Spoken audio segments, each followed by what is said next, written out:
Good evening. I now call to order the Planning Commission meeting for July the 17th, 2025.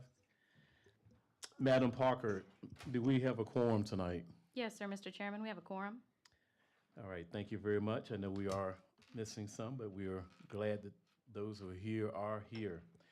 We will now stand for the Pledge of Allegiance and the invocation by Mr. Kurt Patuck.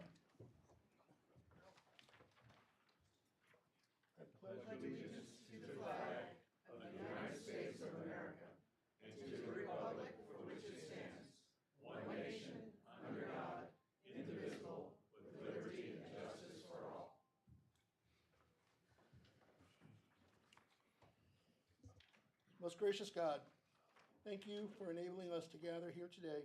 Thank you for this body of people that you have ordained to rule this great county. Now, as we go about doing the business set forth today, help us to keep you first in everything that we say and do. Bless all who are in authority with the proper knowledge, wisdom, and understanding so that it may prosper under their leadership. Most of all, bind us together in a spirit of love which surpasses all things. It is in your omnipotent name we pray. Amen. Amen.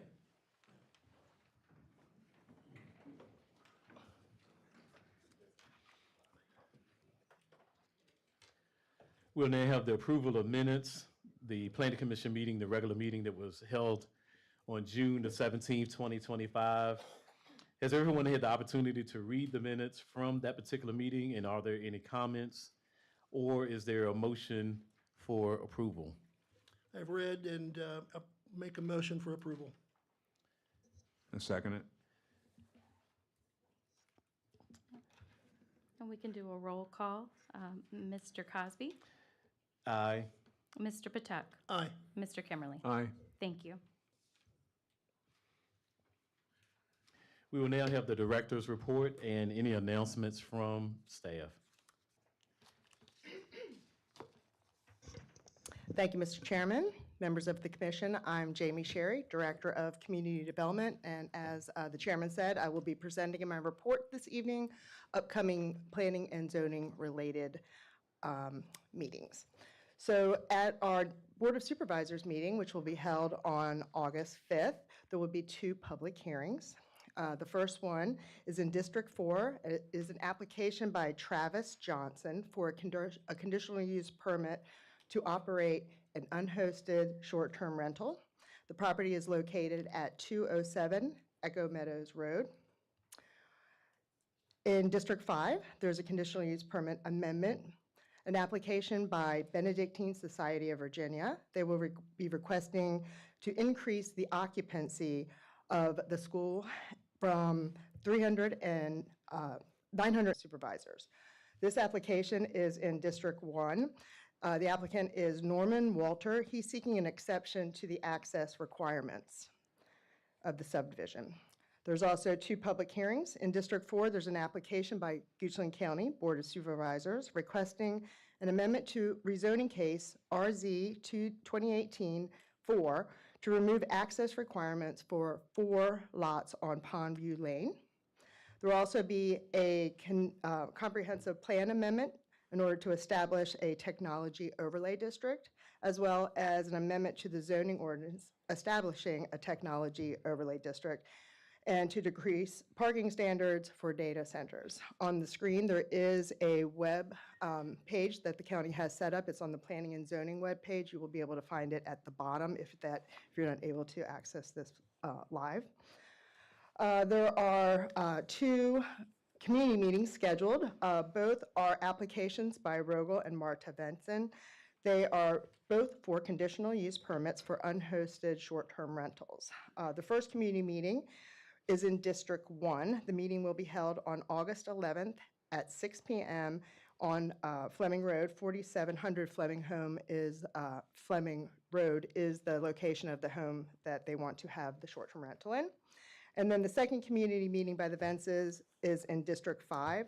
This meeting will be held on the 14th of August at 6 p.m. at the subject property, which is 117, Dogwood Drive. And that concludes my presentation. Does anybody have any questions for me? No. All right, thanks. Thank you. Thank you.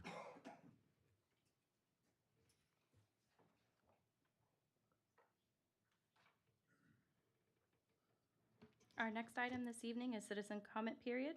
Per the Planning Commission bylaws, Section 4, addressing the commission, public comments. Generally, all persons who speak before the commission during the citizen comment period or a public hearing shall do so from the lectern and furnish their names and addresses to the commission. A speaker shall only speak once on any item unless the commission asks the speaker to answer questions. No person may address the commission unless they have first been recognized by the chair. Each person who desires to speak shall be given time to present oral or written communications. Comments shall be directed to the commission, not the audience. Citizen comment period. The citizen comment period provides a public forum for the commission to hear from citizens about matters pertinent to the activities, issues, or policies of the commission. The citizen comment period is limited to matters that are not scheduled for public hearing on tonight's agenda. Thank you. If you wish to speak during the citizen comment period, please come forward.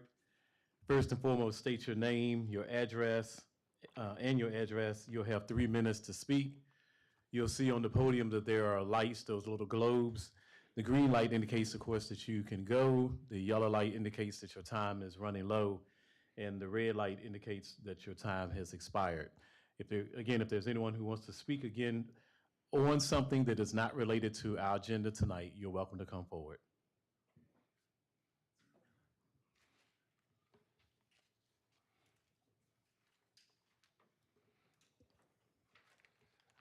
How you doing? Can I speak now? Please do. Yes, my name's Terry Yes. Pitts. I live at Pitts Drive, Goochland, Virginia, right behind the old Bank of Goochland.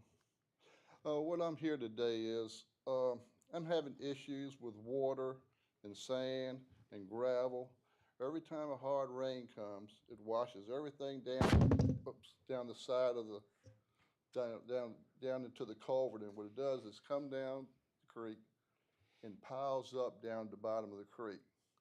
Now, this has done thousands of dollars worth of damage already over like an 8-year, well, really like 2 years has been piling up and starting to grow weeds about this high, which used to be grass right there. And this is the sand that's come down. It's gotten dirty because, it mixes in with the actual, mud and all that kind of stuff. But anyways, I already had 2 people from the Planning Commission come down about 1.5 years ago. And they came down and brought a Corps of Engineers person. Well, she came down there after about 5 or 6 years worth of damage. And, the water went around the creek. And what it's doing is caved the creek in on itself with dirt, mud, and grass. So she didn't see all of that. She just came down there after the damage was done.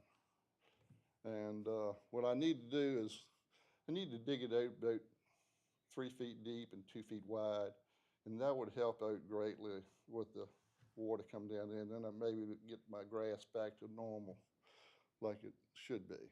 So I already talked to the Board of Supervisors about it. One's Board of Supervisors and a environmental person, they were supposed to come down, never came down there. So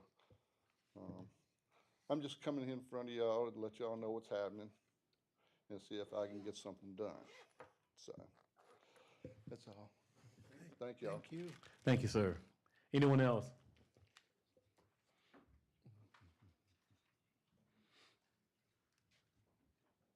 Let's go ahead. Hello, my name is Carolyn Elliott. I live at 2512 Poplar Forest Lane in Maidens, and I'm here to talk about the Serenity Trail subdivision. No? No, not, Tonight's, that's on the agenda, so when the public comment period for that particular project comes forward, I will announce that, and then you and anyone else can speak then. But right now, this is for items that are not on our agenda tonight. I appreciate it. Yeah, Thank you. thank you, no problem. Anyone else? Again, items not on our agenda tonight. If none, I'll close the public comment period. We have no unfinished business, but we do have one item of new business. This is an action item before the commission and will not come before the Board of Supervisors. District 5 CMP 2025-1, application by Summit Real Estate Group requesting approval of a conceptual master plan for a warehouse use on 23.18 acres on tax map number 6337110 in West Creek Business Park. The property is zoned Industrial Limited M1 with proffered conditions and is governed by the proffers associated with West Creek Business Park. Thank you, Ms. Parker. Thank you, Mr. Chairman. For the record, my name is Carrie Ragland. I'm the planning manager with the county, and I'll be providing the staff presentation for this application. As stated, this request is within District 5. It is an application for approval of a conceptual master plan. The vicinity map on the left indicates a subject area outlined in red. The aerial photo on the right indicates the subject property, also outlined in red. For better reference, the subject property is located directly west of 288 and is situated between Route 288 and West Creek Parkway. If I can use this, 288 is here and West Creek Parkway is located here. The zoning map on the left demonstrates the subject property and adjacent properties as the M1 zoning district. The comprehensive plan map on the right demonstrates the subject property as well as adjacent properties as prime economic development. Again, this is a request to approve a conceptual master plan for a warehouse.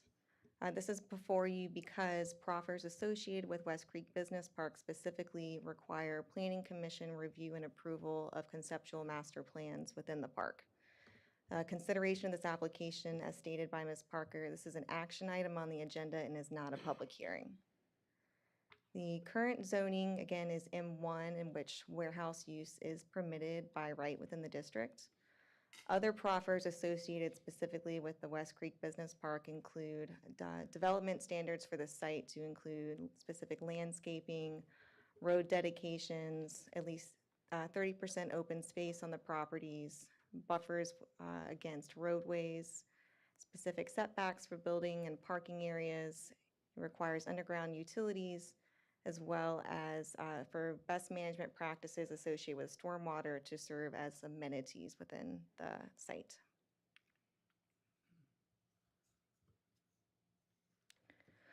On the slide, you can see the proposed conceptual plan on the right.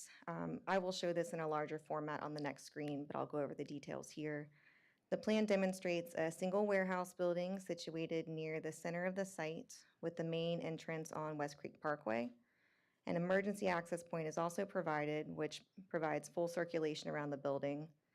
At the front of the building are spaces for staff and visitors, while the loading docks and trailer stall areas are at the back of the building. There are 2 stormwater basins as identified, as well as retained vegetation around the perimeter of the parcel. So here I'll just take a moment with it larger on the screen and to point out specifically the proposed building, the parking areas here, stormwater basin 1 and 2.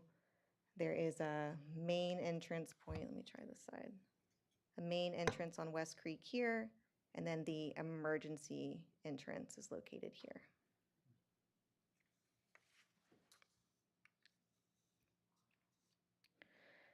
The conceptual plan is intended to be general in nature specifically, and then followed by a detailed plan of development approval. Should any issues arise with the POD where the site plans are not in conformance with the conceptual plan, the applicant would then need to revise their CMP application, and they would have to return to the Planning Commission for a revised approval of the concept plan. So it should be noted that plan of development is currently under review with staff. Under those review procedures, staff is able to comment on specific measurements and engineering of the site. The POD under review does also include off-site improvements of both right and left turn lanes onto the main entrance of West Creek Parkway. And the concept plan is in accordance with the comprehensive plan. Okay. Mr. Chairman, this concludes the staff presentation. The applicant, I believe, is here and can answer questions if needed. I haven't seen that. So, go ahead. No, I don't have any questions for you. Do you have questions for me? Just one question on the, on the plan, on the far, I guess, on the far left side, there's a, looks like a Another cut road through cut the in there. trees. What is that? Is that an emergency, as well, or is that for shipping? I believe that that's to provide circulation for the emergency access. So Mhm. there's a turnaround area at the bulb. Okay, all right. And Yeah, then but the the cut emergency through the access. trees there, it's not a, it doesn't look like it's paved in this. This is an easement, I believe, but Okay. not the emergency Okay. access, which is located down here. All right, thank you. And does this does not meet the separation between entrances? Is that the concern? That is true. In review of the PODs, and when we had the calculations to look at, it was revealed that they didn't meet the remoteness Right, requirement for the fire right. department, but the applicant did receive a waiver for that. Okay, That was received on July 7th. all right.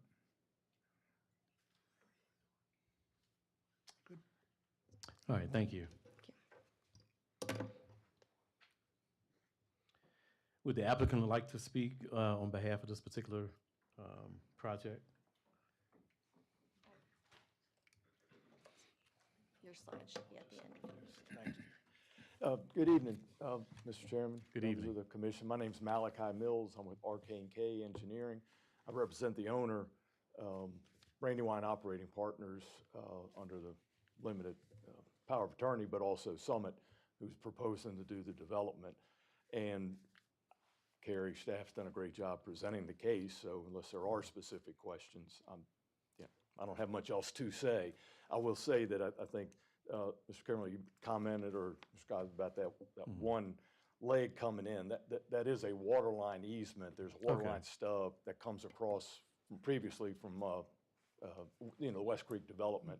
So we are showing that being cleared. It would have to stay cleared. It's going to be a 12-inch water main coming in. And we worked out earlier with the code modification request, because we are jammed up because of the limited access of BDOT, the on-ramp of 288 and all of 288 that wraps around 3/4 of the property. We weren't able to meet that separation for the fire access. But it is, it's gated, just emergency only, so hopefully never to be used, but it is something we work through and have coordinated all that with VDOT. So, Okay. so if there aren't any other specific questions, I'll let everybody get on with the rest of the business. All right, I'm fine, thank you. Thank you. Yes, sir. Thank you. I'm fine. Do I have a motion? I move that the commission approve the conceptual master plan for Summit Real Estate Group to develop a warehouse in West Creek Business Park. I second that. It's been properly moved and seconded. Can we have do we need a roll call vote? Sure. Mr. Cosby, Aye. Mr. Patek, Aye. Mr. Kimmerly. Aye. The motion to approve passes on a 3-0 vote.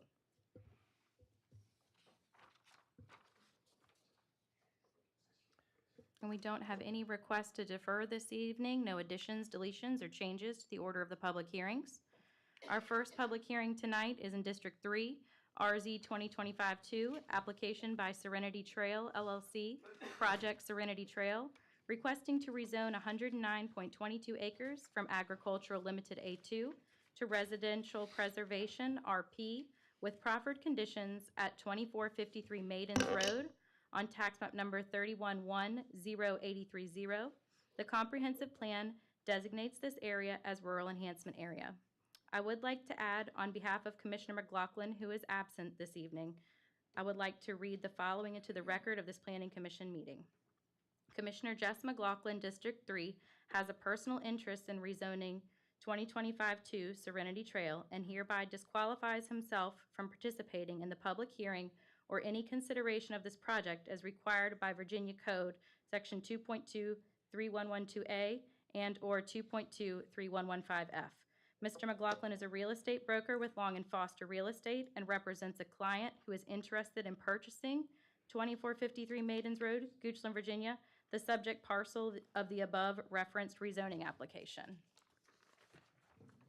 He Thank has you, Ms. signed- Barker. Oh, sorry. Yeah, One more. thank you. He has signed an affidavit attesting to his personal interest, which will remain on file with the Planning Commission record for a period of 5 years. Thank you.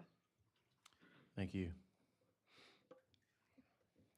Thank you, Ms. Parker. Mr. Chairman, I'll state for the record again, my name is Carrie Ragland. I'm the planning manager for the county and will be providing the staff presentation for this application. I'll state quickly one more time, the request is within District 3. It is an application for rezoning from the A2 district to the RP district with proffered conditions. On your screen to the left is the vicinity map with the subject area outlined in red. The aerial photo on the right indicates the subject property, also outlined in red. For a better reference, the parcel is located just east of Maidens Road and south of the intersection with Poorhouse Road. So I'll work to demonstrate here. This is Maidens Road going north to south along the screen. Poorhouse Road is located here, the intersection at the red dot, and the subject property is in red. There's also a small parcel which is not part of this application at the center of the subject parcel. This is currently used as a cemetery, but again is not part of the application. The zoning map on the left demonstrates the subject property and most adjacent properties as the A2 district. The comprehensive plan map on the right demonstrates the subject property and adjacent properties as rural enhancement. The small cemetery parcel identified at the center of the subject property is semi-public, and that's due to its use as a cemetery. The property currently operates as a residence known as Serenity Farm and includes a house along with a pool, garage, and accessory buildings. Within the boundaries of the property is an approximately 2-acre pond in the separate cemetery parcel discussed before.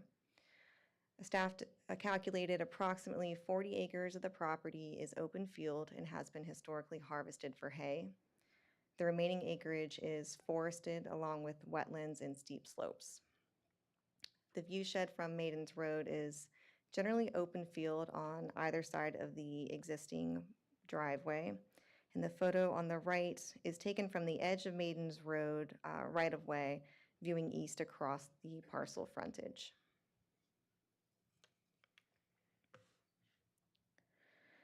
The applicant is requesting to rezone approximately 109 acres from agricultural limited to residential preservation with proffered conditions in order to create 24 single-family dwellings on both private well and private septic systems. The existing residents will occupy one of the 24 lots, which will create 23 new residential lots. The proposal includes 50% of the total acreage of the parcel as a preservation tract, with residential lots at least 2 acres in size. There are 12 voluntary conditions which have been proffered. These include a 10-foot right-of-way dedication along Maidens Road, as well as a request to waive the left turn lane. Note that this is a change from the staff report which stated that the applicant was requesting waivers from both the left and right turn lanes. They have updated their proffers to remove the right turn lane waiver request. One outbuilding used as the current owner's yoga studio will remain with the open space lot as a clubhouse amenity for the new development. The remaining acreage outside of the residential lots and the right-of-way would be maintained as preservation areas and open space amenities.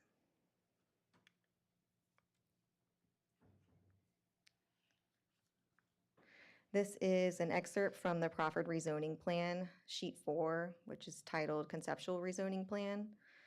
The plan demonstrates a single entrance along Maidens Road, which extends into 3 cul-de-sacs. This is the entrance here. 1, 2, 3 cul-de-sacs. There's a 200-foot buffer at the frontage of the property. There are 24 residential lots demonstrated with the existing lot and existing house as Lot 9. You can see here with the building footprint. The 2-acre pond is located at the north end of the parcel. The access road will be improved to allow for fire truck access and the proposed dry hydrant. The remainder of the parcel demonstrated in green will be preserved as the required preservation tract. This slide is some information about the RP zoning district requirements. This language is pulled directly from the zoning code. The district requires 50% open space, minimum lot sizes of 2 acres. It's intended to preserve rural viewsheds from public roadways and to retain open space in natural areas and cluster-style residential developments. The code requires an HOA to be formed for the long-term management of the preservation tract, and a management plan is required prior to the plan of development approval, which specifies how the preservation tract will be managed. And this would be approved by staff at the plan of development stage.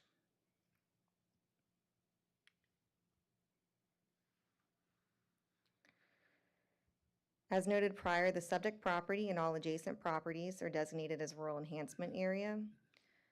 The second and third bullet points is language pulled from the comprehensive plan. The rural enhancement area provides for low-density residential, agricultural, forest, and other uses which are not planned for public or central utilities. Residential uses should include a significant amount of open space, limit the amount of grading and native plant removal, and create minimal visual and other impacts. Staff concurs the proposal is in accordance with the comprehensive plan. Maidens Road is identified as a major collector in the county's major thoroughfare plan. County code requires developments of 5 lots or more on major collectors to provide a right turn lane. Also, developments of 10 lots or more on major collectors must also provide a left turn lane. The applicant has requested a waiver from the Board of Supervisors with this application for relief from the left turn lane requirement.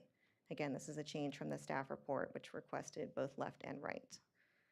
The applicant provided a turn lane analysis, which concluded that no off-site roadway improvements were recommended and therefore no turn lanes were warranted. VDOT did concur with the findings of the turn lane analysis. However, there are still county requirements for turn lanes.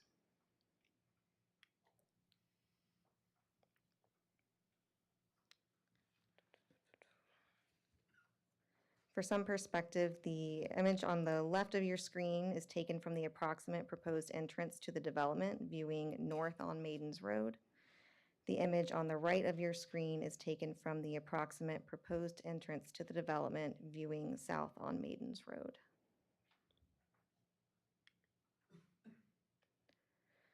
Community meeting was held on April 14th. There were 44 citizens along with Board of Supervisors Chairman Winfrey and Planning Commission member Kemmerly were in attendance. Citizen comments related to the following topics. Most of the conversation was regarding traffic concerns in the general area and specifically along Maidens Road near the entrance of the proposed subdivision where there's been flooding and snow accumulation. There was conversation regarding potential stormwater runoff impacts. There was concern about local water availability, noting that nearby wells have gone dry in the past. There was questions regarding the preservation of the open space areas over time, as well as general concerns that the rural nature of the county was being diminished. The rezoning plan of 5 sheets have been proffered, which includes general conformance of the conceptual plan, which is demonstrated on the right. The developer will be required to install a dry hydrant at the pond for fire protection. The existing residence will remain as a residential lot, so the proposal is really 23 additional residential lots. An HOA will be established to maintain the preservation tract. A waiver from the left turn lane requirement is proposed. There are still outstanding concerns regarding the condition of Maidens Road. The proposal is in accordance with the comprehensive plan. On the following slides, I will summarize the proffered conditions. I do have them all available on a screen. If there's any questions regarding the specific language, I can pull that up for the Planning Commission. So bear with me as we walk through these. Again, these are summarized. The first proffer is general conformance with the conceptual plan. The second proffer is select land clearing for limited clearing around the house sites, driveway, and drain fields. This means that when the property is initially developed, only the amount of land that needs to be cleared for the house will be done. It does not mean that that would be in perpetuity. It does allow for a property owner who may purchase the property in 5 years to clear additional land for a garage, a pool, or any other buildings that they would want on the property. The applicant will create a homeowners association to own and maintain the open space, the community buildings, fire protection system, gravel access to the pond, other drainage structures. The preservation plan for forested and uncleared open space. The open space will be maintained in a passive manner to promote wildlife and plant habitat and will not include the addition of trails or structures that would interfere with the natural setting. Preservation plan for common areas. This is generally to maintain the open and community spaces that have been cleared. There's no more than 24 single-family residential lots proffered. There's 10 feet of additional right-of-way dedication along Maidens Road. The roads within the development will be built to VDOT public road standards and will be offered for acceptance into the public road system. Proffer 9 requests a waiver of the code section 15353B2 for left turn lanes at the proposed entrance. Again, this is a change from the staff report. There's a proffer to preserve the cemetery and provide access at the plan of development. They're also providing cash proffers for the 23 new lots. In response to community feedback from the community meeting, they're proffering deep wells at least 100 feet deep. Mr. Chairman, this concludes the staff presentation. The applicant is here and can answer questions if needed. Do you have any questions for me? Gentlemen? No. No, thank you. Thank you.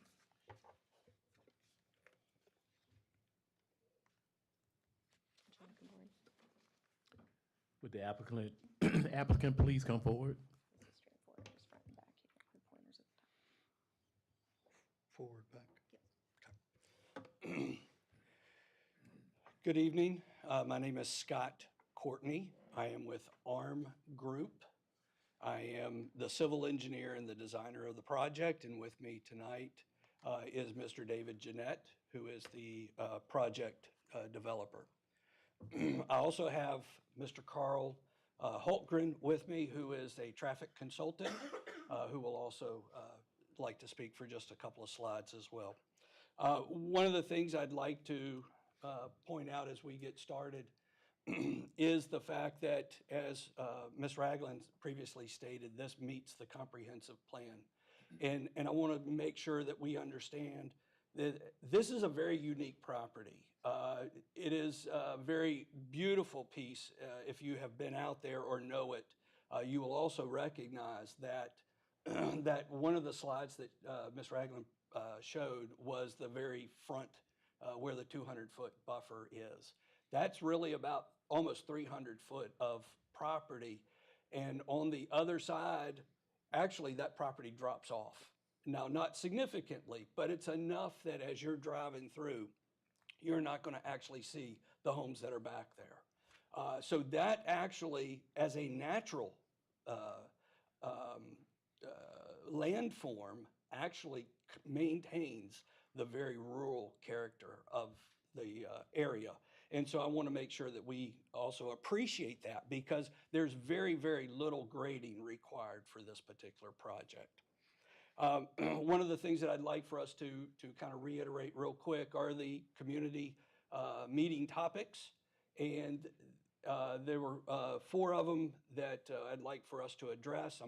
These seem almost to be a little bit backwards from our proffers, but I do want us to address the shallow well especially, that and I can appreciate the adjacent property owners or some of the nearby property owners having shallow wells. There are some here tonight, actually, who have stated that they have shallow wells and they're concerned, and we don't blame them, okay? Which is why we want to go ahead and go into fractured rock. That's an entirely different aquifer. Okay, and there's a clay lens, a clay layer between the shallow well area and the fractured rock. Again, I want to make sure that we understand fractured rock. These are the type of aquifers that the city of Virginia Beach actually gets their water from. And so there is a great magnitude, a great volume of water available. So as we're going down more than 100 feet, all right, we haven't said we're stopping at 100. We're saying more than 100 feet. We recognize it could be 150, 200, 250. Okay, we're not putting a limit on it, but we want to get down into that to stay away and protect the shallow aquifers. Okay. As far as open space, we kind of talked a little bit about that, but certainly proffer number 3 does require an HOA to maintain the property that is there. And actually, proffer 5 also allows for natural reforestation of some of the open areas, some of the fields, if the HOA and the residents desire to have some reforestation take place in a natural way. Proffer 2, and as Ms. Ragland also stated, also limits the amount of clearing that's allowed during the development of the homes. If you're out there, actually, you'll recognize that when it gets to the woods, okay, the property drops off. Farmers aren't unwise or stupid. I mean, if the property isn't cleared, there's a reason. Usually it's because it's either wetlands or it's steep terrain. And so that's not exactly the best place to put a house anyway. So you'll find that we'll do very limited clearing for the house construction. As far as stormwater runoff, we're sort of along the ridge with our road. And so again, we're going to leave a lot of the trees that will create the natural drainage of sheet flow. Even though we're going to have limited homes, limited roads, it's not going to have the impact that really should be of great concern by our adjacent neighbors, okay? And then on one side, a lot of the water is going to go right into a creek and our pond. So we have almost a natural stormwater management basin, at least on one side. So I think that's a great benefit as well to the property itself. It's a natural stormwater retention. As far as traffic, and I know that's going to be a big topic tonight, and certainly I understand. I've driven the road. It's 40 miles an hour. And matter of fact, even when I was leaving the other day, I had a car pull out in front of me, and I could have hit him.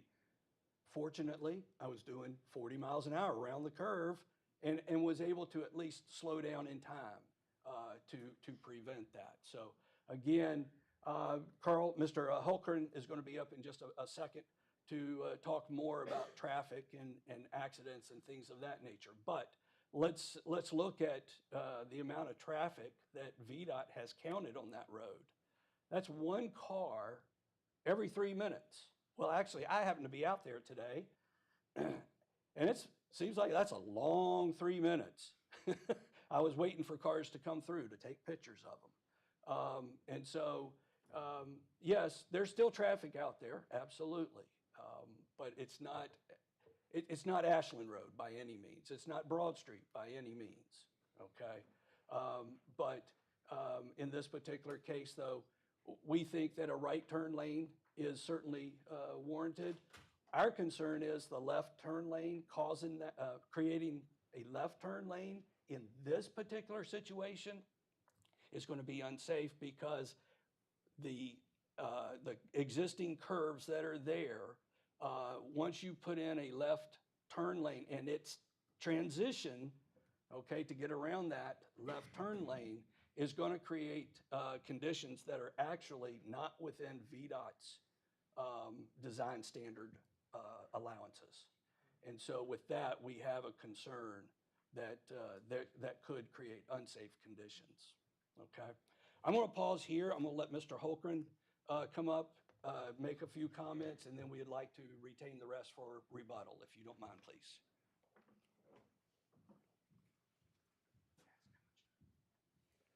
Great, thank you, Scott. Good evening, Commissioners. My name's Carl Holtgren with Grove Slate Associates in Richmond, and happy to be here tonight. This is my second project with Mr. Jeanette, and I've teamed with Scott and his firm many times over the years. So I know we're a little bit short on time, but just to provide a little more information on the traffic study that we did a turn lane warrant analysis that Ms. Ragland referred to in her report, where we did a traffic count out at the intersection of Maidens Road and Poorhouse, and confirmed that the volumes are well below the turn lane warrant thresholds that are established by VDOT. In fact, if you took the traffic volumes that are out there today and multiplied them by 10 in both directions, you still would not warrant a turn lane in either direction. Just to give you an idea how far below the threshold we are. You can multiply the traffic by 10 and still not meet the warrant for a turn lane. But the plan has been updated to include a right turn lane from Maidens Road turning into the property. I think I've got one more slide. Is this, oh, will this advance it? There we go. Okay, so I just touched on that. Okay, and then we have a slide here referring to the collision history on Maidens Road because there have been some questions or concerns about the safety of the road. So there's an online database that's open to the public. It's called virginiaroads.org if you want to go check it out. It's a collision database that's been maintained by VDOT and DMV. It's a rolling database that goes back approximately 8 years. So right now, the online records are from 2017 till today. And we looked at Maidens Road, a 1 mile stretch, basically a half a mile to the north of the site and a half mile to the south of the site. And you can go on it yourself. You can see there's been only 3 collisions on that 1 mile stretch of Maidens Road since 2017. All 3 of those were single vehicle accidents. I believe all 3 were running off the road. And one of those involved avoiding an animal, probably a deer that was in the road. So just wanted to, I think I'm running out of time. Just wanted to relay what we found on the safety end of things. So I think, Scott, I'll turn it back to you, or we're good. So I'm available for any questions if you have any, and thank you for your time. Thank you. Thank you.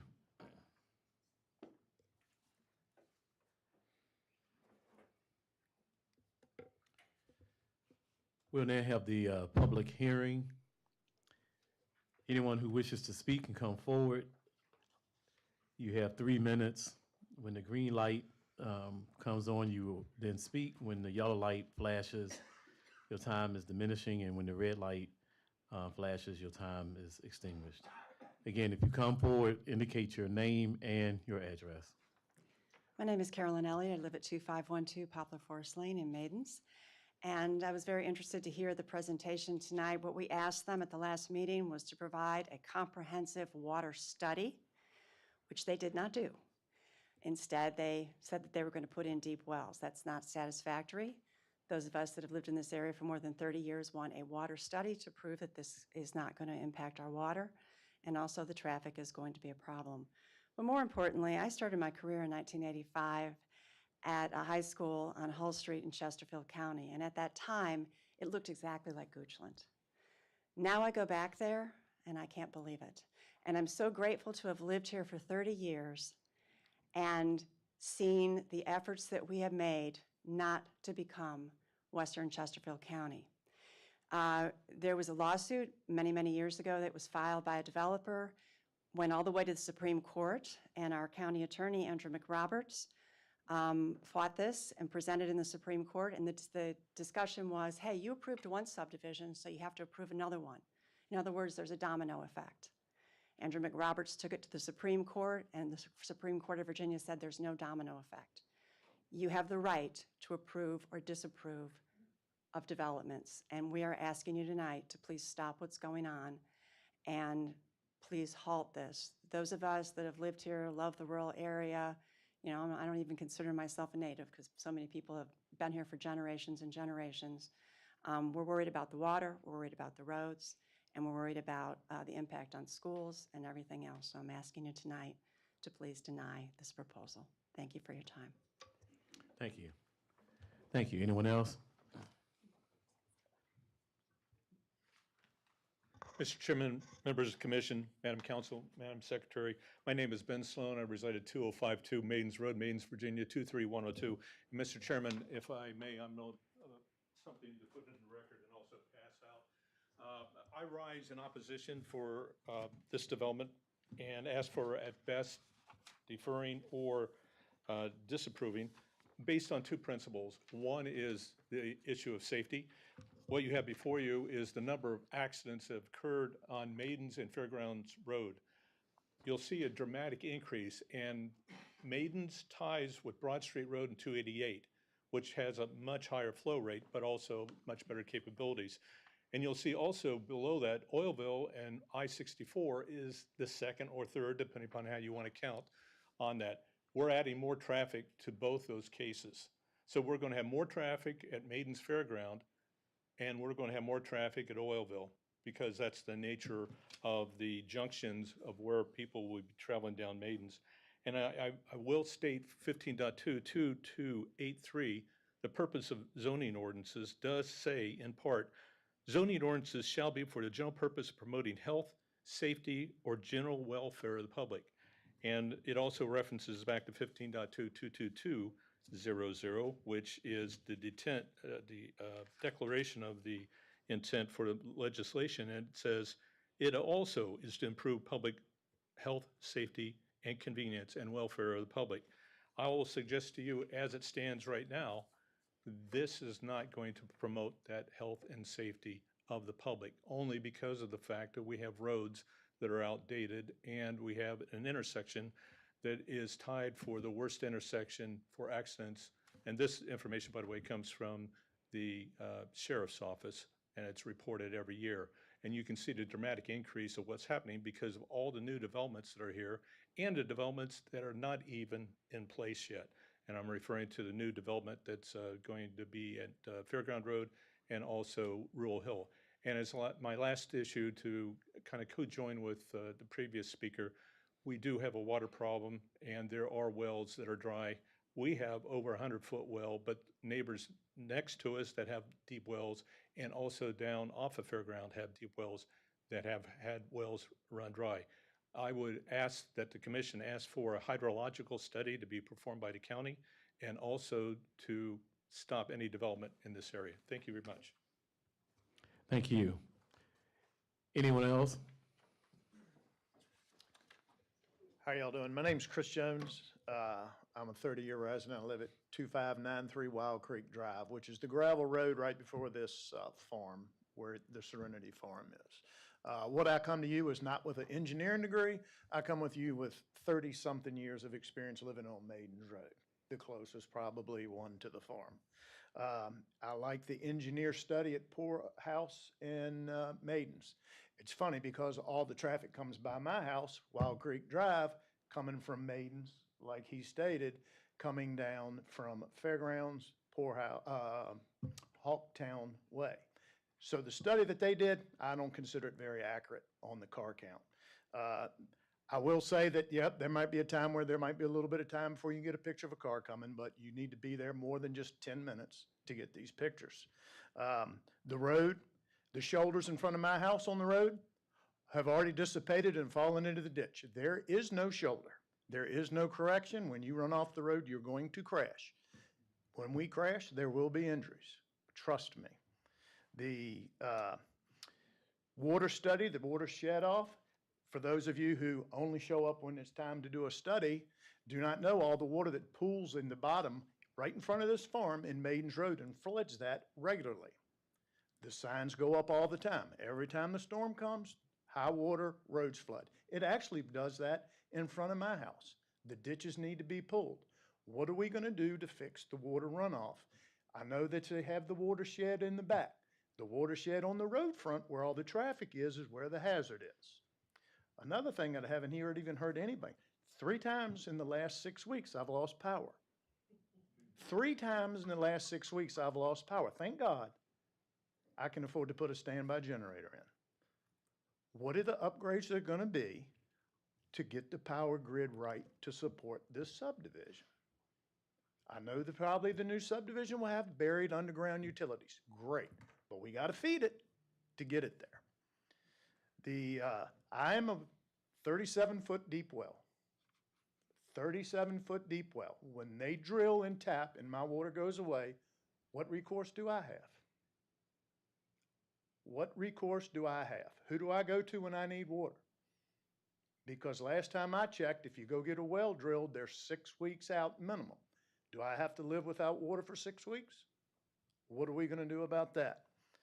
The road is not capable, the power is not capable, and I have a question. Does this meet criteria of needing the second entrance into this subdivision of this size? I haven't heard anybody say anything about the second entrance requirements. Do we know that? This one is not required? Why is that? Okay, okay, that's fine. If it's not required, I don't know what the breakover is. That's my, I apologize, I shouldn't have spoken, but actually is less than 49 lots. We don't require second entrance until 49 lots. so I watched this in one of the government things. Can I get my time back? Couple more seconds. Yeah, so the turn lanes, why do we have ordinances if we keep giving variances? What's the use of even putting the ordinances on the books? I don't buy the study. I know it's an engineered thing and a lot of college education.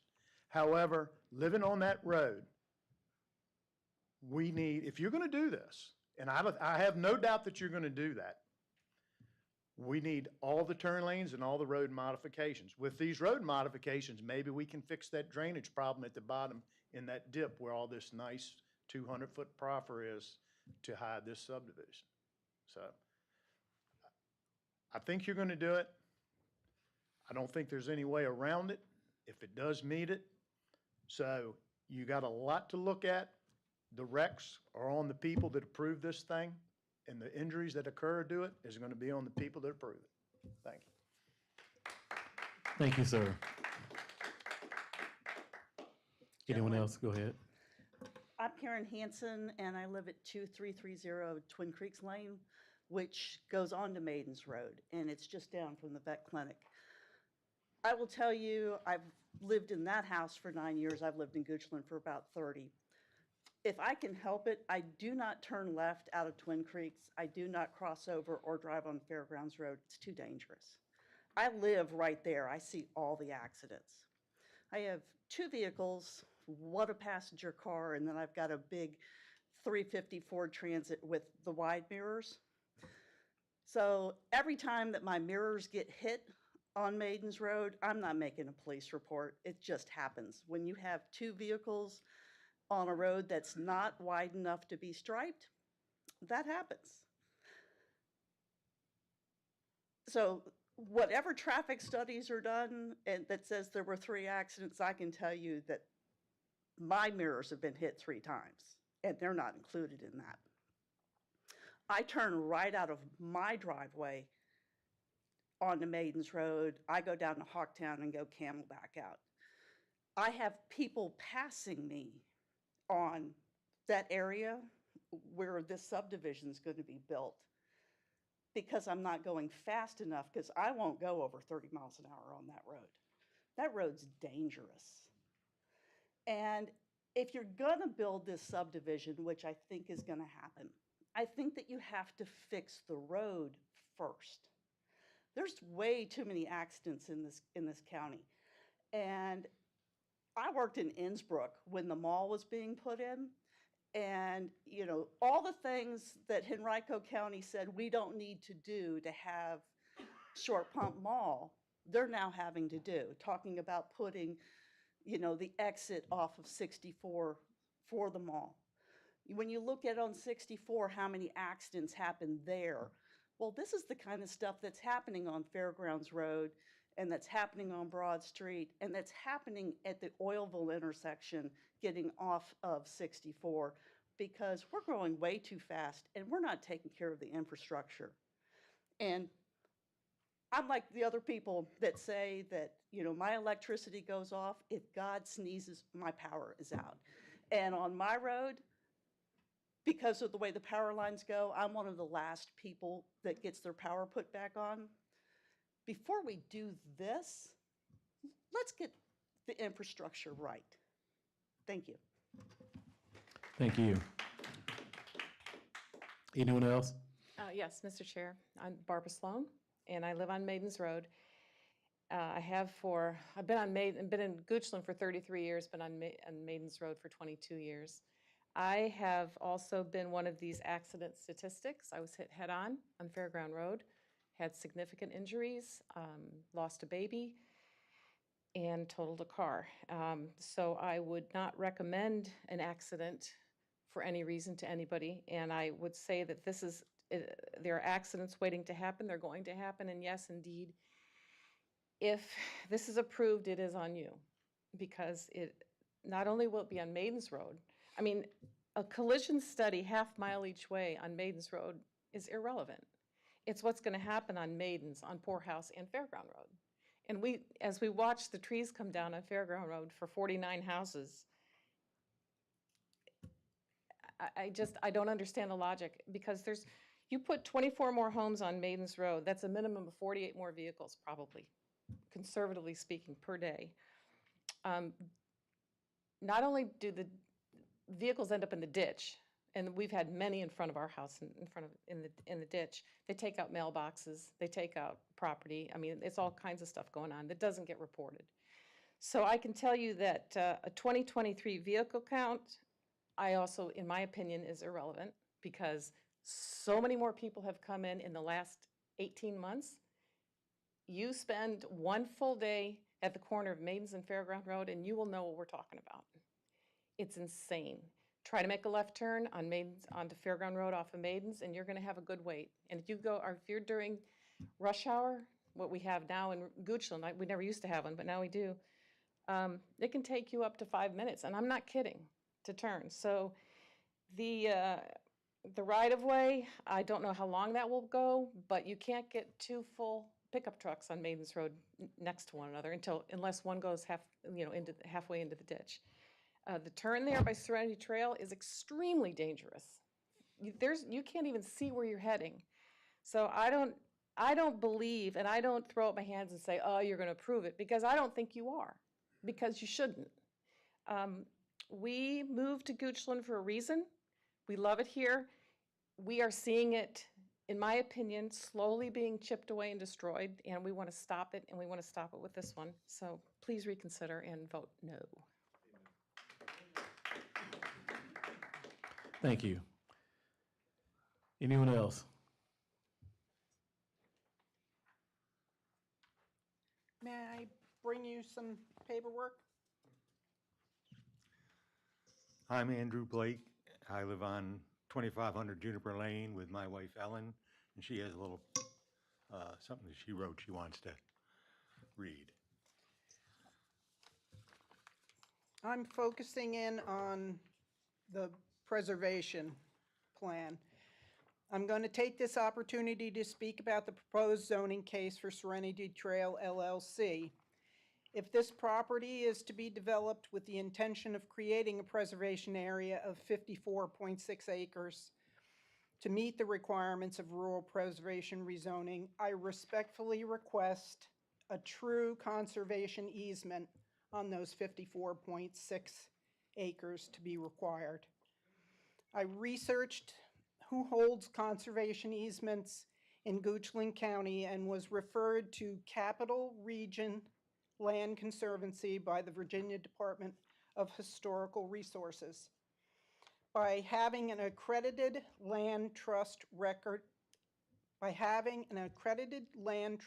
record the conservation easement, it will guarantee the neighbors and community that the land is absolutely protected in perpetuity and not just subject to the self-enforcement by the homeowners association. The Capital Region Land Conservancy holds easements in Henrico, Chesterfield, Richmond, Powhatan, Goochland, and more. The Goochland 2035 Comprehensive Plan includes rural strategies, which states working with conservation groups to allow conservation easements. This is a perfect opportunity. I believe the CRLC has met with the Board of Supervisors in the past. The proposed preservation plan, which Serenity Trail LLC has proffered, states the 54.61 acres is dedicated as preserved forest and open area. These areas are to remain undisturbed allowed to mature and remain habitat for flora and fauna. I read in the preservation plan that the HOA will complete annual open space walk inspections to assure that the open space is free of development and to determine that if it's in need of active maintenance. But what happens if the HOA neglects their responsibilities? Is there enforceability? Who enforces these rules and restrictions? With conservation easement, the HOA will have a role in maintaining the road right-of-way, the fire protection facility, the entrance, the immediate drain aspects, as they stated in their plan. Creating the conservation easement removes the need for the HOA to regularly apply for land use taxation. The conservation easement requires that the agreed-upon terms of the preservation plan are enforced and upheld. Capital Region Land Conservancy monitors all their conservation easements annually. They must by law. We are living in a time when preserving nature is paramount. Using the conservation easement removes future uncertainties with zoning changes and the fickle nature of people. I have spoken with the representative, and I, Ellen Blake, would like to be involved in the process of creating the easement with developer David Jeanette or whomever is tasked with the proffer from Serenity Trail LLC. We are adjacent landowners, and having the wetlands, forest, and abundant wildlife secure would provide great peace of mind, all of which is why people want to live and stay in Goochland. Thank you. Thank you. Thank you.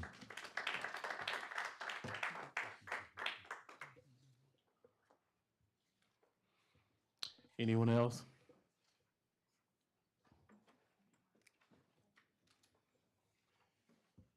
I'm Bill Hall, 2495 Maidens Road, Maidens, Virginia, 23102. I've lived in Goochland for right around 30 years now, and my home, our property adjoins to the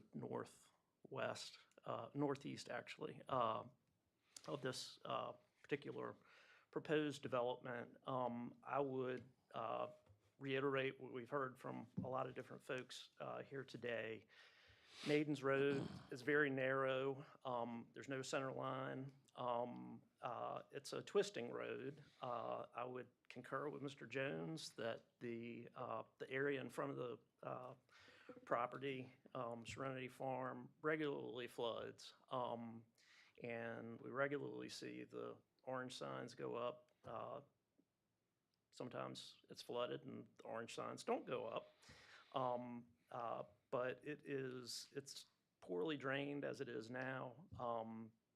And again, it's a very narrow, twisting road, no center line, and so forth.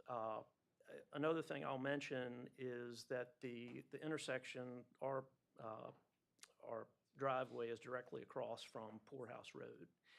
And there's sort of a blind intersection on Poorhouse if you are headed towards Maidens. We pretty regularly have to replace our mailbox from people coming down Poorhouse, unfamiliar with the road, unfamiliar with the area, blowing through the stop sign and cutting across Maidens Road and taking out our mailbox. And you can tell usually from the skid marks and from the direction that the mailbox is headed. I know a lot of folks have also talked about electrical power, or several folks have also talked about electrical power. Again, understand that the folks in the subdivision, if this is developed, would probably have underground lines. We do too, but we also regularly lose our power because of infrastructure up the line. Also worry about water. We do have a deep well, but obviously know a lot of folks who have had wells go dry, and 23 additional homes with who knows how many bedrooms and bathrooms is a lot of extra drain on the water supply. We would definitely suggest a hydrology study before anything moves forward. And the last thing I'll say is, in addition to all the other comments about traffic, if you've ever been headed west on 64 towards the Oilville exit, anytime between about 3:30 and about 6 o'clock at night, you'll regularly see traffic stopped on 64 to take that exit. And I realize it's a little ways away from the development, but I would imagine a number of the folks that might be living there, if this is approved, are going to be driving that way in the evenings. And lastly, I'll just say, please don't Henrico our Goochland County. Thank you. Anyone else? Go ahead.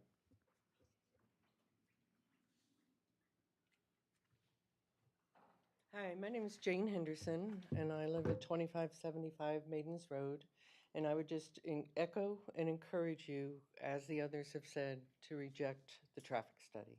I want to tell you, 60 days ago, we just about lost a young 16-year-old lady because the curve, she was going too fast on a country road, ran off the road, through my driveway entrance, and into an oak tree. Everyone was lucky, fortunately. It probably wasn't reported in VDOT reports. It is in that sheriff report.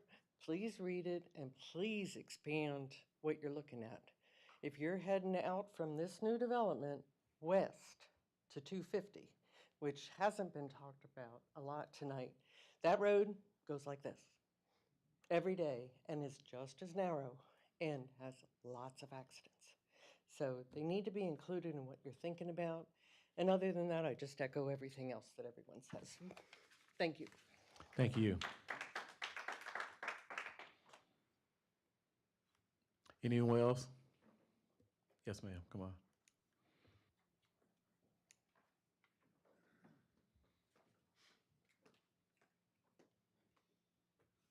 Good evening. My name is Elizabeth Butterworth Stutz, and I live at 2561 Maidens Road.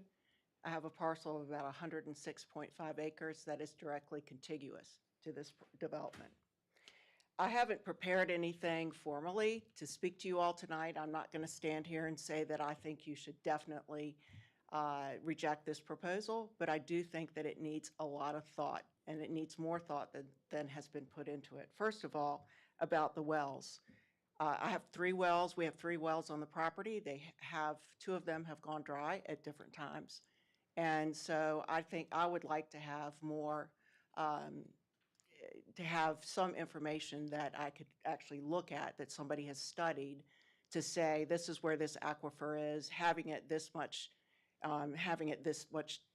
lower down into the ground is going to protect everyone else. We don't have that. And so I'm not saying that you should definitely not allow this development to go forward, but there's more information that's needed.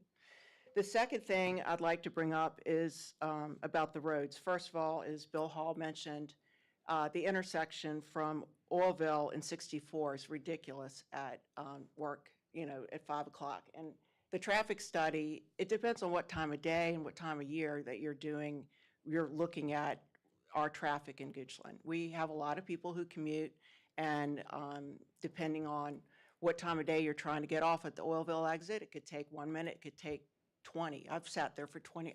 Matter of fact, I couldn't even tell you how many times it's been so backed up that I've had to stop on 64 because there wasn't even enough room to get onto the exit. I mean, that's traffic backed up on a major highway. That's dangerous.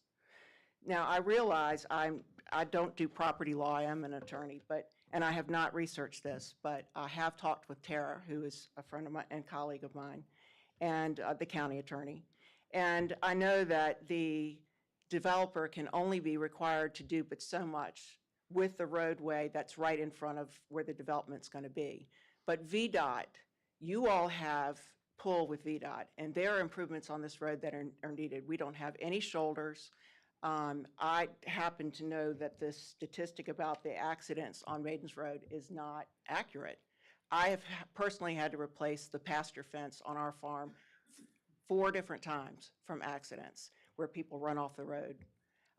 It's a very dangerous road. I have a horse farm. We regularly run a horse trailer and a truck, and there's not room. When I'm driving the horse trailer, there's not room for another person to go unless I go into the ditch. And that's just the condition of the road.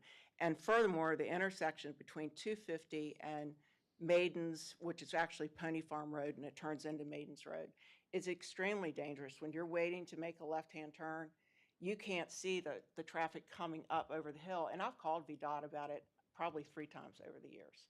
So I think that there are a number of things that we need to think about.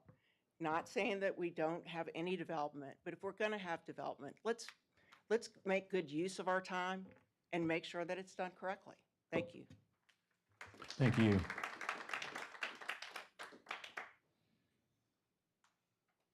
Anyone else? Seeing no one else, who wishes to speak, I will close the public comment period. I'll now give the applicant time to have a few minutes to rebuttal. And just for clarification, sir, how much time? 3 minutes, correct? It's at your discretion. They did use their full 10 minutes prior, so it would be at your discretion. 3 minutes. Okay. So I would like to make at least one comment to not only say that I hear regarding the ponding of the water. That is occurring now. Anything that we do, such as a right turn lane, absolutely may fix that and eliminate the ponding there. If you do vote this down or recommend denial, then and it doesn't go through, then it will not be fixed for certain.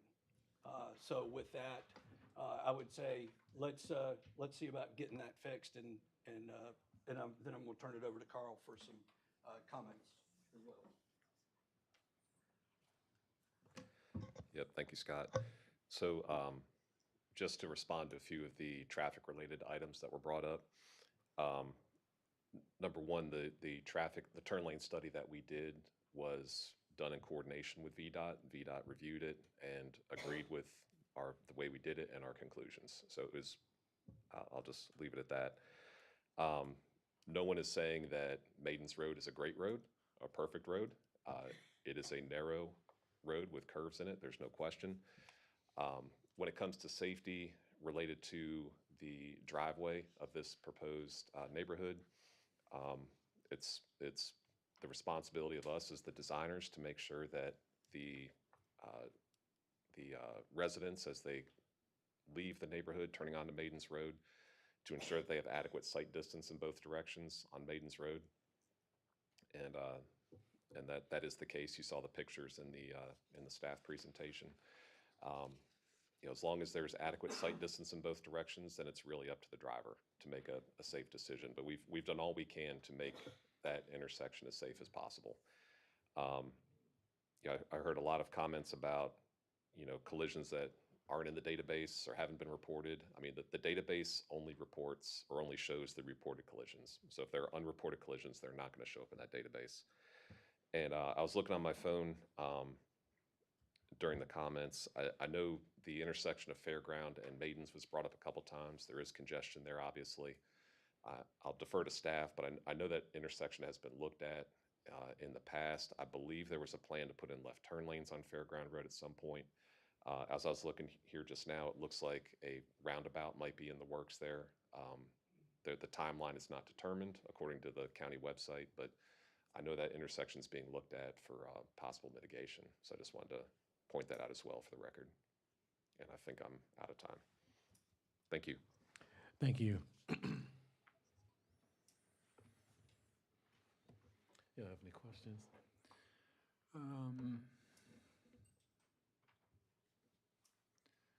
I guess I am still concerned about the traffic and the 2 turn lanes that are required by the county. You did mention that there was concern by if you were to add a left turn lane that it would cause a dangerous jog in the road.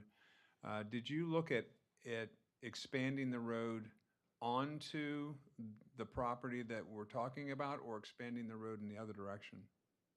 Or both? We looked at. Yes, please. Yes, come forward. Yes, we did look at both, whether we expanded internal of our site Right. as well as external.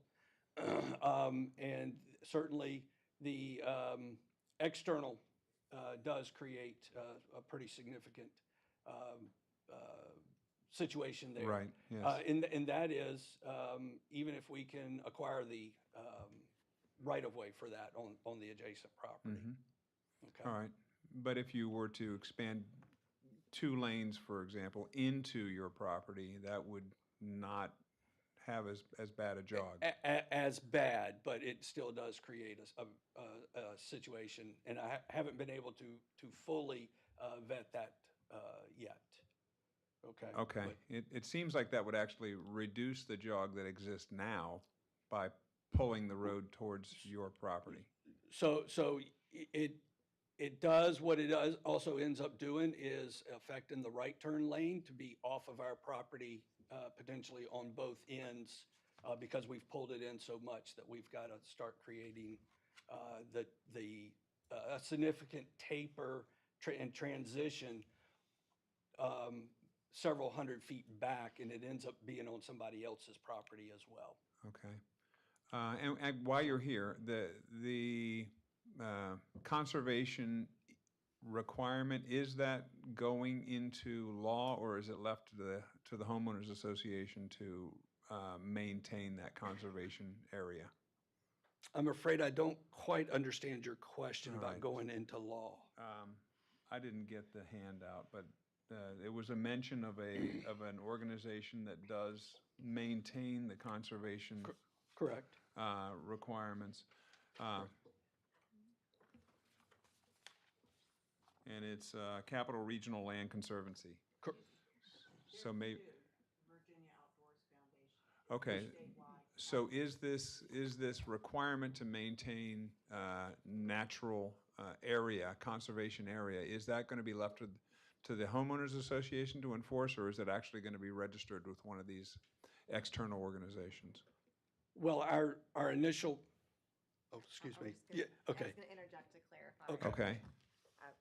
Not intending to speak for the applicant, the ordinance does not require it to be a third-party conservation. Okay.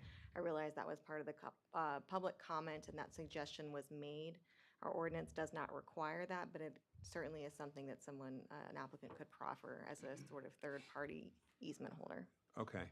So my question is, again, is that part of your proposal, or is it to be left to the homeowners association? That was all I was going to ask. Correct. Correct. It is not part of our proffers. Okay. We're going to leave it to the homeowners association. Okay. We have not actually thought about turning it over to a conservation firm, if you will. Okay. Okay.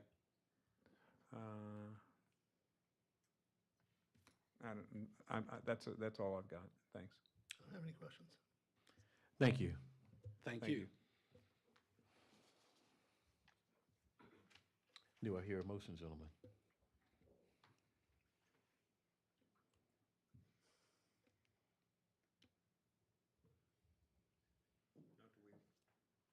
Do we want to have any more discussion here? I mean, there's a long pause here. Are there concerns we want to discuss?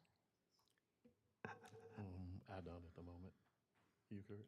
I know what they want. I'm just thinking still. Okay.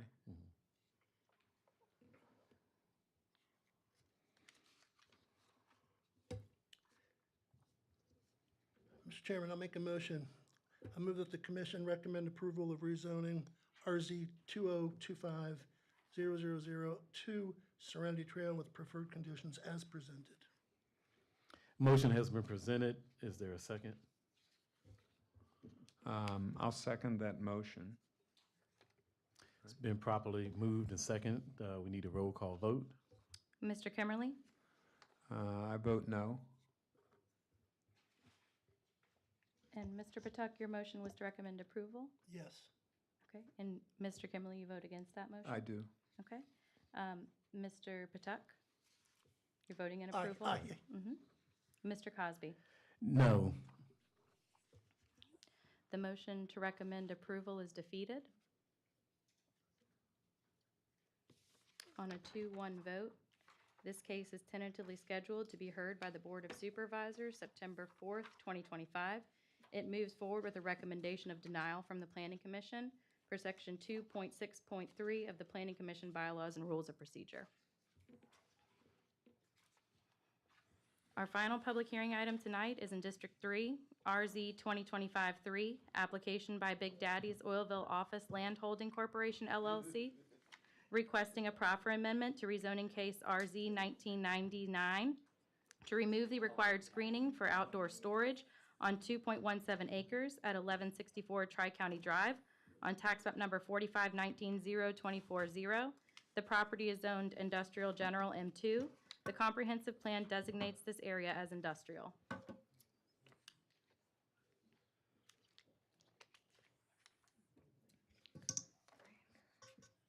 Thank you, Ms. Parker. Sorry, that transition is unforgiving and a little slow, so I'm catching up.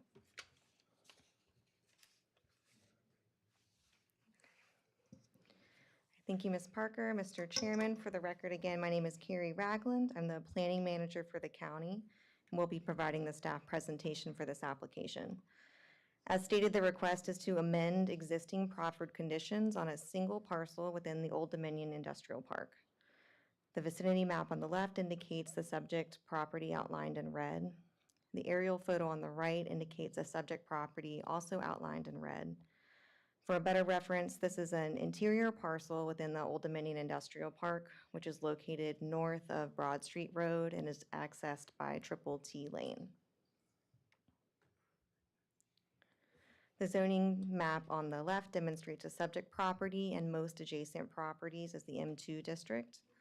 The comprehensive plan map on the right demonstrates a subject property and adjacent properties as industrial. The request is to remove two proffered conditions from case RZ 1990-09 for the subject property only.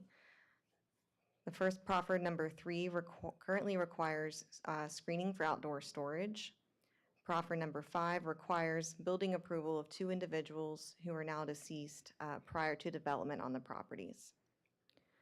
The property is located with Old Dominion Industrial Park, which was zoned to M1 with approval of RZ 1987-02. Other parcels within the park were later rezoned to M2 with approval of RZ 1990-09, and this is the current zoning case on the parcel.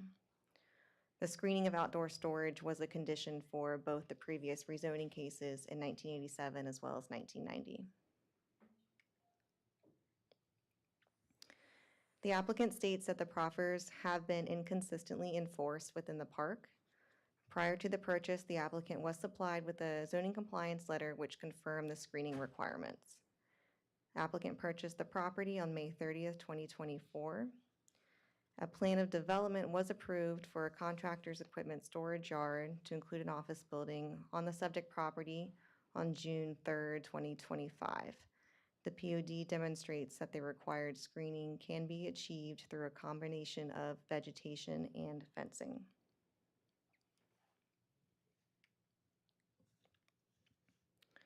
Removal of the current proffered condition 3, which requires fencing or vegetative screening of the outdoor storage from the subject property, is not in accordance with the strategies listed in the comprehensive plan.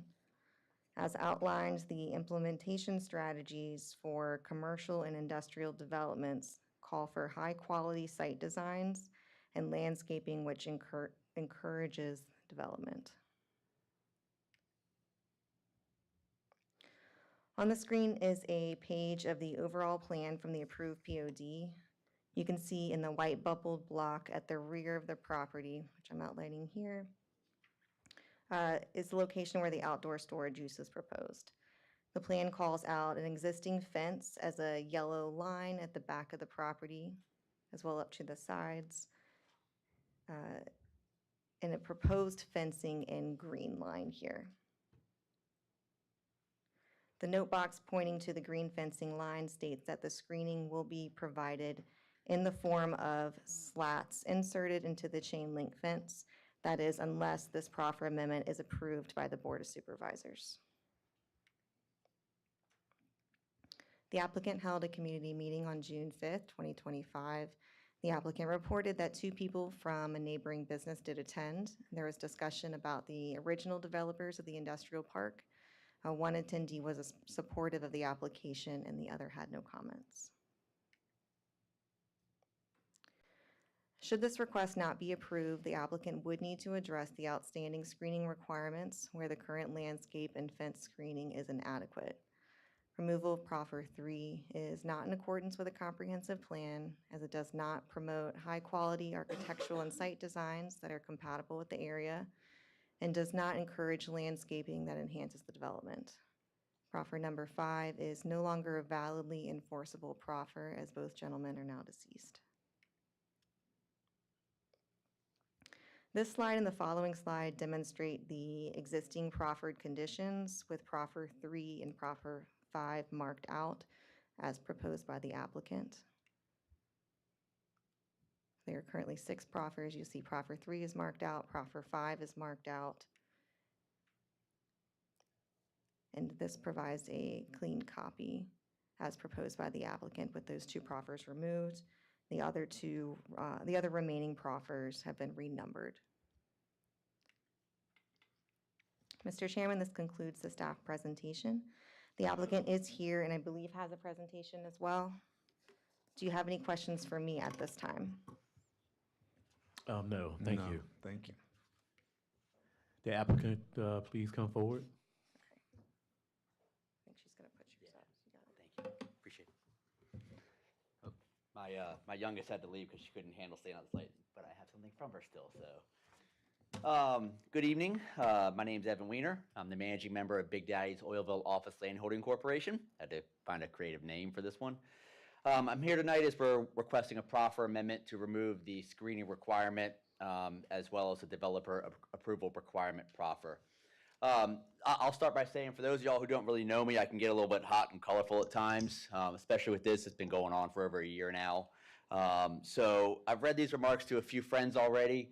They said it's pretty mild for me, so I'll just apologize in advance if I offend anybody, not trying to. So I want to thank staff for their time over the past year. It's been a process. And also in this report, in addition, since my remarks at the Board of Supervisors meeting in May, and sorry if I'm going a little fast, I only had 10 minutes, so I'll request a little extra time in advance just because of how we ended up here, but we can deal with that in a minute. Jamie's been very helpful on the administrative side of things, getting us here to you guys tonight, so I really appreciate that. That being said, the staff report has a number of statements that are taken out of context, and I was going to go through them almost line by line tonight, but if y'all have any questions about anything in particular, we can address that at the end during the question period, as my time now is limited. So I should add that I don't even think I should be here at all right now. Your time's valuable, you know. I'm here because of an unfortunate string of events over the past 20 years, 20 plus years. You know, no one that's here tonight with planning and zoning was here when decisions were made in the past or things happened. So we're in an interesting situation, to say the least. I'm here because when PODs were reviewed, inspected, approved in the past, these proffers that we're asking to remove were not enforced consistently. I'll put the asterisk on there. I'll show some photos in a few minutes of what the industrial park looks like today and go through some examples of those deficiencies so that, you know, so y'all can kind of see why I was surprised by all this. So last summer, a good friend of mine called me and said he's ready to sell his M2 parcel in the industrial park. He knew I wanted it. I put it under contract immediately. It's close to my house. I live in Bridgewater. I already knew it had an approved POD for a contractor's laydown yard. And because it's M2, I just assumed outdoor storage is permitted by right. I'd driven through there countless times. I'd seen the current conditions. I was shocked, you know. So after that, put a contract on it, placed a deposit with the seller, requested a zoning confirmation letter from the county. And honestly, that's how I found out about the screening proffer, you know. So, you know, over the years, the county, in this parcel in particular, The county has been well aware of its use, staff has. Multiple times they've been involved in planning and zoning, in various community development roles at the site. There was a building permit to set up a temporary construction trailer for pickup and drop off of construction crews. You know, I'm not a rocket scientist, but last time I checked, construction crews need tools and equipment, right? So yeah, I'm not sure how anybody could think that there wouldn't be stuff related to construction at a lot for picking up and dropping off of crews. In addition, there was a POD approved in 2009-ish for a contractor's equipment storage yard or plant. Screening wasn't required. Landscaping was, screening was not.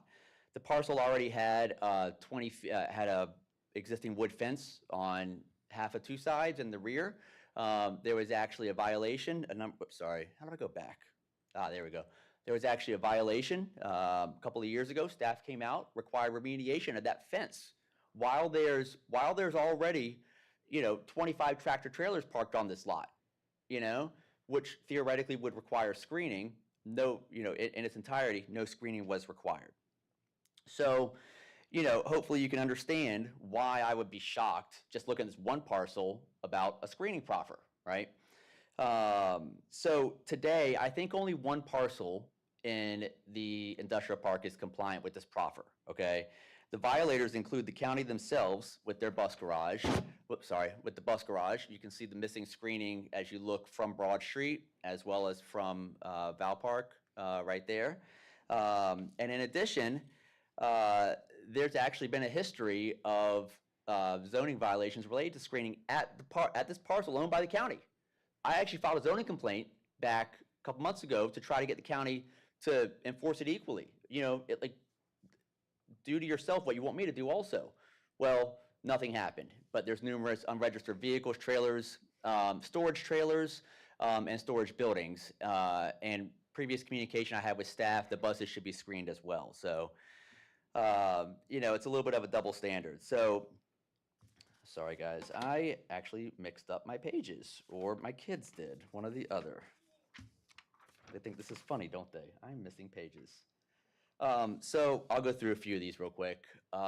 This is about the screening violations at the county's parcel. So staff claims that they don't have the ability to grant exceptions, which is what we kind of asked for with the screening. Someone had filed a complaint about our parcel and the lack of screening that's currently in place. Staff clearly said that they're not going to enforce that proffer right now on us. But they also somehow claim that they don't have to enforce the proffer that can't be complied with just because it can't be complied with. So this parcel POD was approved without screening for bulk storage tanks of petroleum. There was also a proffer amendment to permit this, which is not permitted on any other parcel in this industrial park. So there's a precedent of making changes. And I want to clarify real quick, as I'm going through these slides showing some of the current situation in here and talk about the deficiencies. None of what I'm saying right now is to be construed as a zoning or planning violation complaint, okay? I am not standing up here trying to get my neighbors to bury me in a hole, So I'm just showing what's going on right now. So this one right here, the POD was approved showing outdoor storage with no screening. The county told the owner to put up windscreen, which is not visually impenetrable as required by the proffer. I offered to do windscreen, but staff told me that it doesn't meet the screening requirements, so that wasn't an option.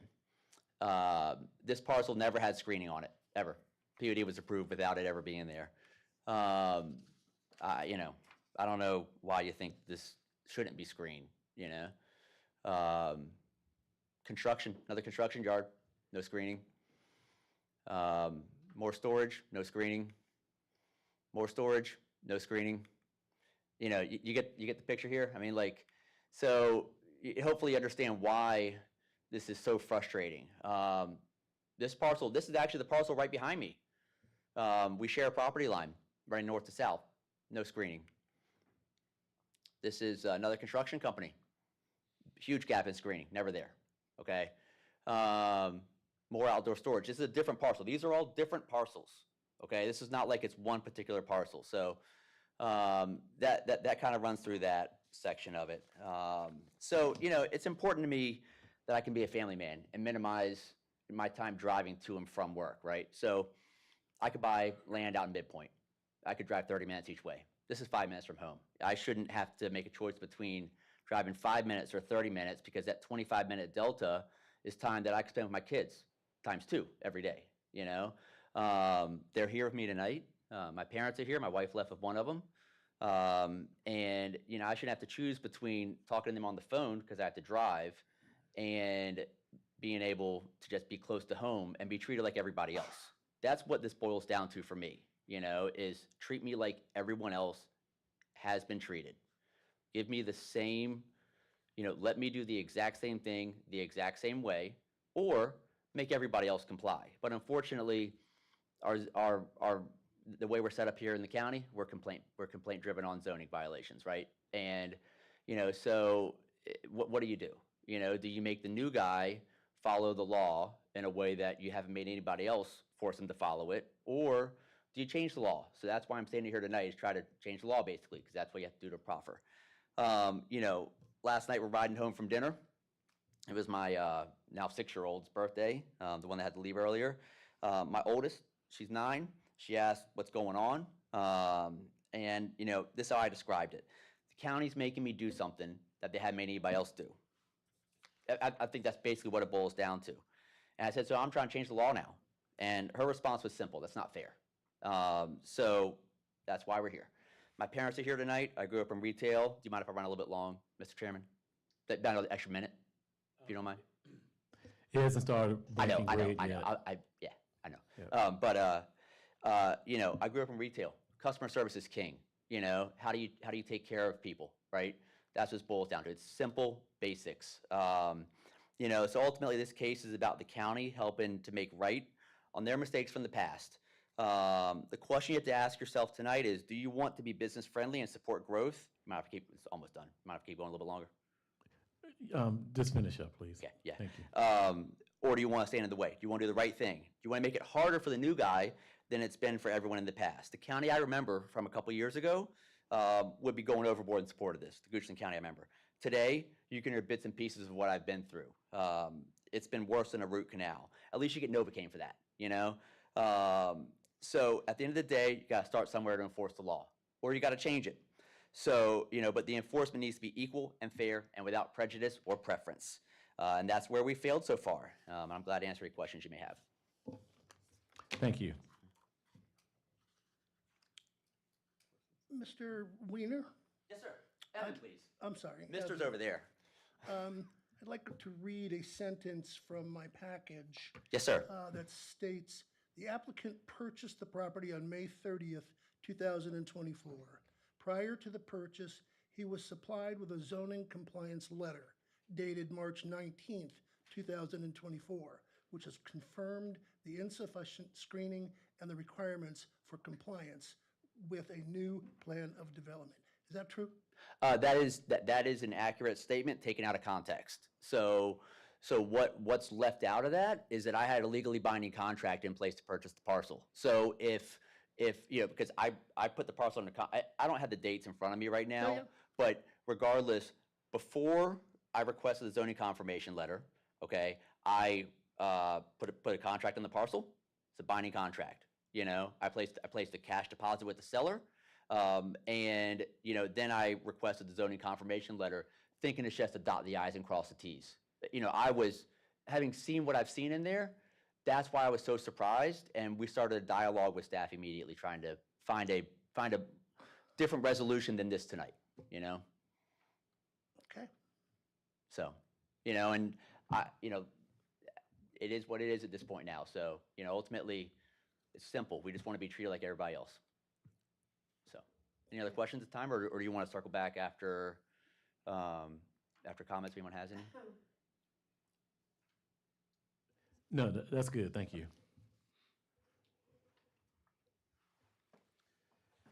We're going to have the open public hearing.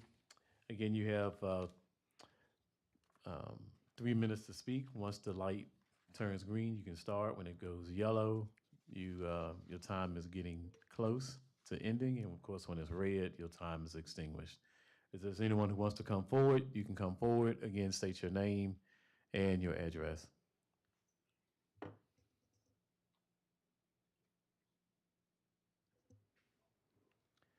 Seeing that no one wishes to speak, I will close the public comment period.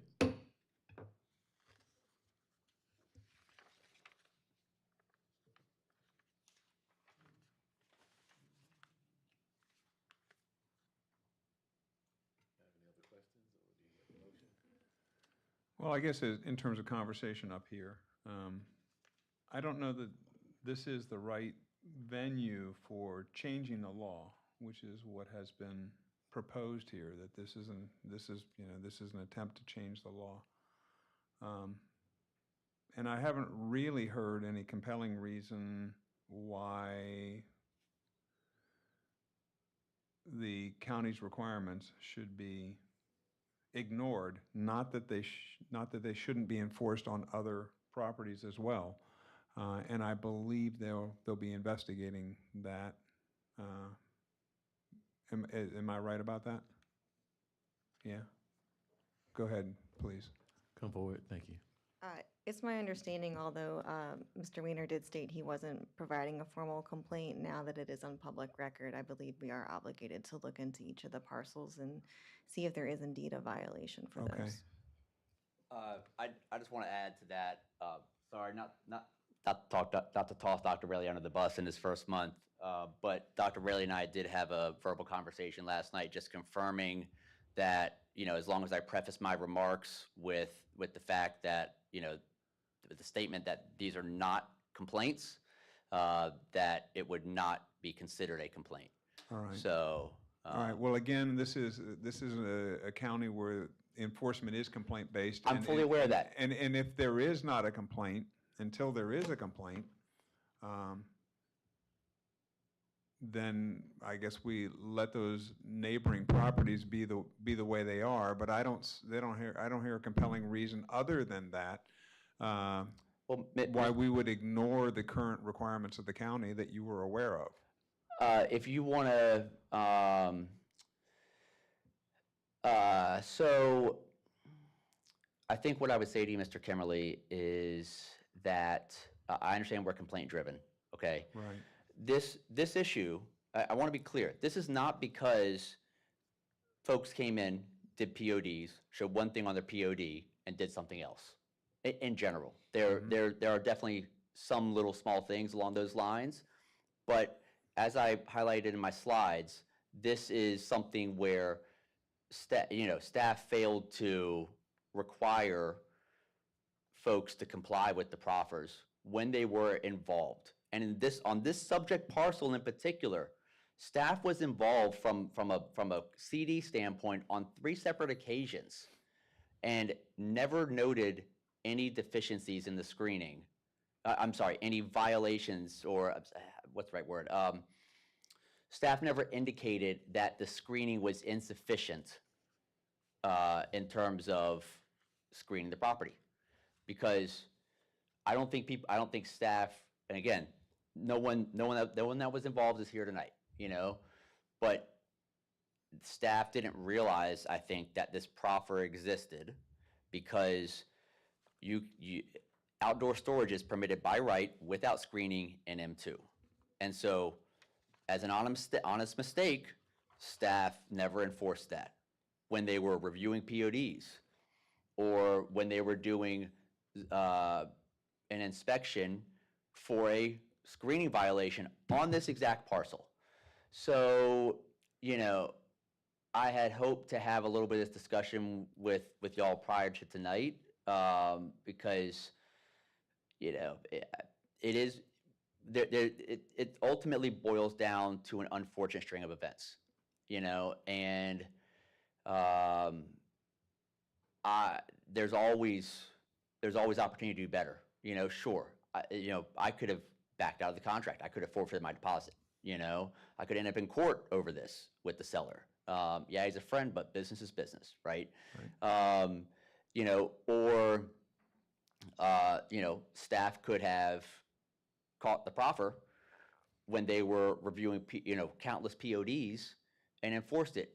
If you go ride through this industrial park, I think that you would have the exact same impression of what screening requirements exist as I did prior to putting that contract, prior to signing with the dotted line on that contract. So is there a way to comply? Yeah. You may put up an 8-foot tall wood fence around the property? I could do that. Do you think that would fit in with the overall goal of creating an attractive environment? I don't think so. Do you want to look at an 8-foot tall wood fence? I wouldn't, but that would meet the screening proffer. Or the other option is I sacrifice 30 foot of land on the sides of my property because the land on the adjacent property, the screening that's on the adjacent property doesn't count for me, right? And at $150,000 an acre, that 30-foot strip, to plant a double row of evergreens, that's probably $100,000 worth of land. And it's not like we have an abundance of industrial land in this county, or an abundance of land zoned industrially in the county, So I'm not saying that I'm perfect. I'm not saying that I couldn't have done differently, but, I've spent the past year plus trying to figure out another way to solve this situation short of standing in front of y'all tonight with the attitude I have. And I'm sorry for coming up as abrasive, but this is, Okay.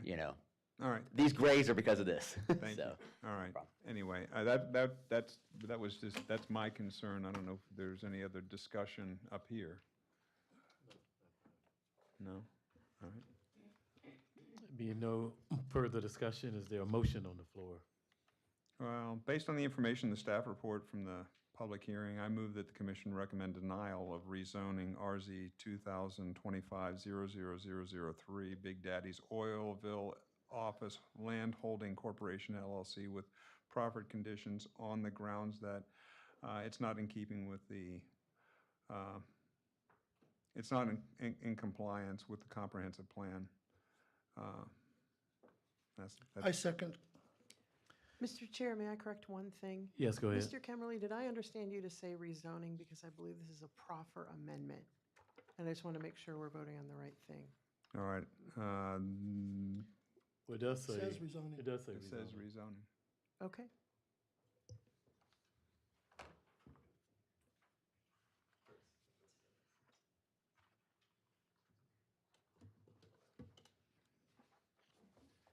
It's been properly moved in second.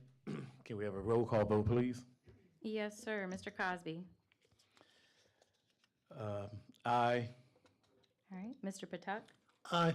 Mr. Kemmerly. Aye. The motion to recommend denial passes on a 3-0 vote. This case is tentatively scheduled to be heard by the Board of Supervisors on September 4th, 2025. It moves forward with a recommendation of denial from the Planning Commission.